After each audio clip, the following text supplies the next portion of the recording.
Hi friends, ഇതാണ് ചാലമാക്കം. നിങ്ങൾക്ക് മാക്കത്തിൻ്റെ കഥയറിയാമോ? ഞാൻ പറഞ്ഞു തരാം.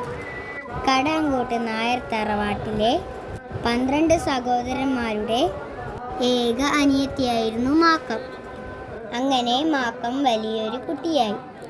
കല്യാണപ്രായപ്പോൾ മച്ചുണ്ണനെ കൊണ്ട് കല്യാണം കഴിപ്പിച്ചു. അപ്പോഴും ചേട്ടന്മാർക്ക് അനിയത്തിയെ വളരെ ഇഷ്ടമായി. അങ്ങനെ മാക്കത്തിന് പിറന്നു. അക്കാലത്ത് മാക്കം തറവാട്ടിൽ തന്നെയായിരുന്നു താമസം. എന്നാൽ അത് നാത്തൂന്മാർക്ക് ഇഷ്ടായില്ല. അവർ മാക്കത്തിനെ കുറ്റപ്പെടുത്താൻ തുടങ്ങി. ഒരിക്കൽ അവർ മാക്കത്തിനെ ചതിയിൽപ്പെടുത്തി. സഹോദരന്മാർ പതക്കുപോയ സമയം വീട്ടിൽ എണ്ണ വിൽക്കാൻ വന്ന അണിയൻ്റെ മുന്നിൽ നിന്ന് മാറി നിന്നു.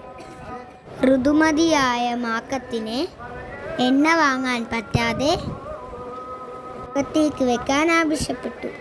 ആങ്ങളമാർ പട കഴിഞ്ഞു വന്നപ്പോൾ ഈ കാഴ്ചയാണ് കണ്ടത്. അവർക്ക് ദേഷ്യം വന്ന് മാക്കത്തിനെ കൊല്ലാൻ തീരുമാനിച്ചു. പക്ഷേ ഇളയ സഹോദരനും ഭാര്യയും സമ്മതിച്ചില്ല. അവർ വീട് വിട്ടിറങ്ങി. അങ്ങനെ ഒരിക്കൽ കോട്ടയം വിളക്കു കാണാനെന്ന് പറഞ്ഞ് ആങ്ങളമാർ മാക്കത്തിനെയും മക്കളെയും കൂട്ടിപ്പോയി.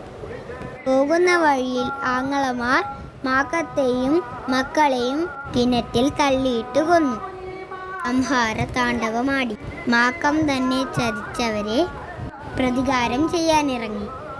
അങ്ങനെ 11 ആങ്ങളമാരുടെ ഭാര്യമാരും ചോര ഛർദ്ദിച്ച് മരിച്ചു. ആങ്ങളമാർ തമ്മിൽ തല്ലിയും മരിച്ചു.